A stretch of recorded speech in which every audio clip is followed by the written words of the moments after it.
B'Shem Hashem Naseh v'Nastiach. We're having another Kolel Chasot.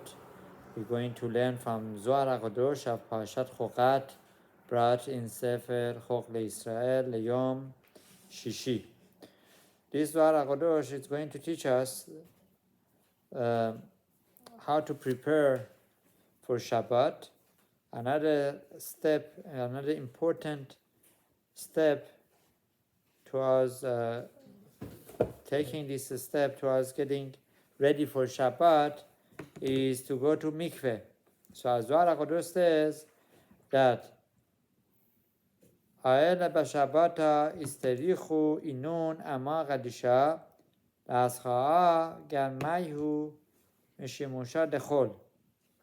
So when a person wants to go into Shabbat, he needs to prepare himself by removing that which is chol, that which is the weekdays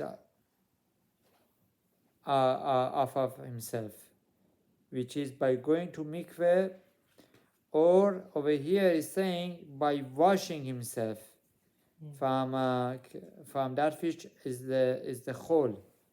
Ma what's the reason? Begin the bechol rucha achara azla v'shatya v'shara al ama.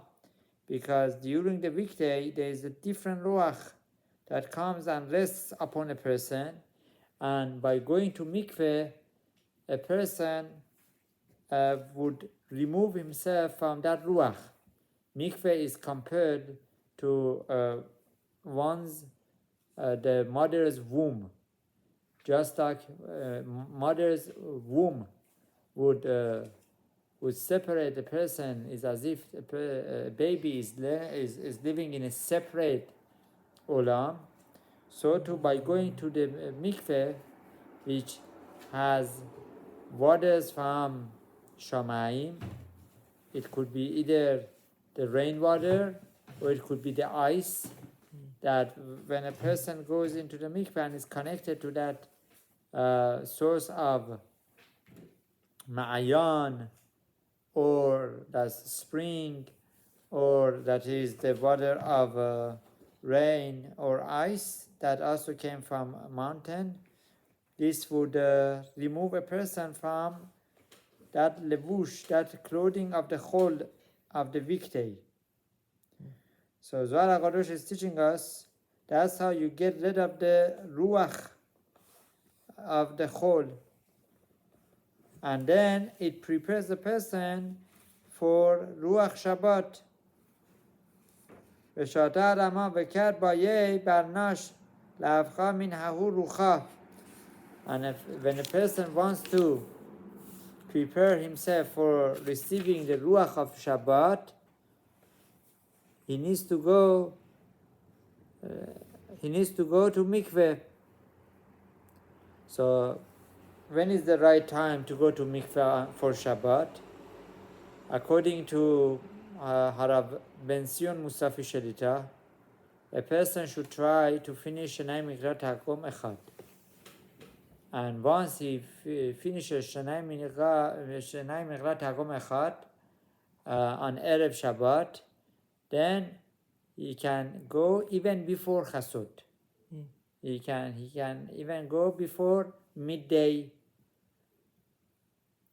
But if a person was not able to finish Shanai Mikrat Hakom Echad, then he needs to wait after Chasot Hayom, Chasot midday of Erev Shabbat, and then go to mikveh.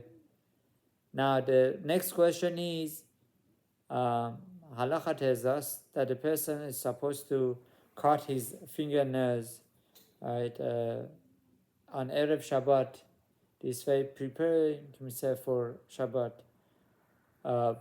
Can this be done after going to mikveh, or should be before? So they also say that it's better to cut your fingernails before going to mikveh, because this way you would not have any chatzitza.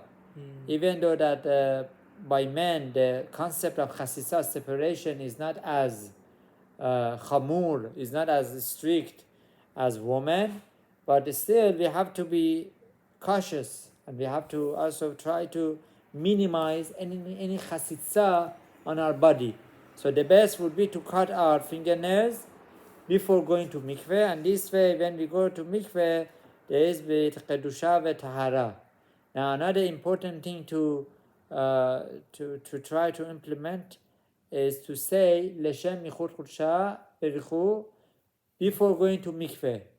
By saying that leshem michut chudsha berichu, in a way we're repenting and we're preparing ourselves to go to mikveh, that by going to mikveh, we're removing all sorts of ruach ra'ah, whether it came to us by becoming angry, or by having jealousy, or there are certain kavanot right now I don't remember, that we're removing the physical clothing, and we're preparing ourselves to accept the nefesh, ruach, and neshama, right, yetera, that we're receiving on Shabbat, the different stages of receiving neshama yetera, and one of the stages, right, according to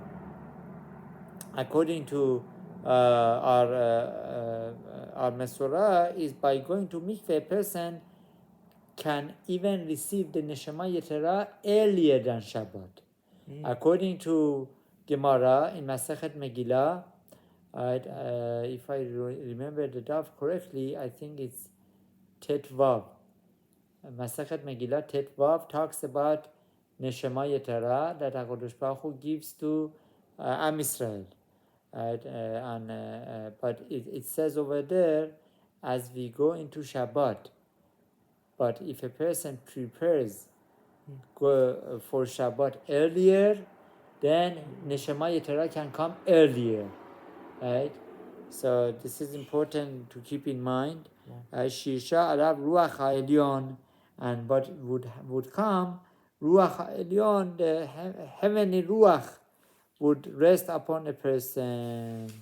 So the second section, right, is talking about the sod, right, that is not so much clear to me. So we're not going to discuss this second section of Zohar HaKadosh. Baruch Adonai Leolam, Amen v'Amen.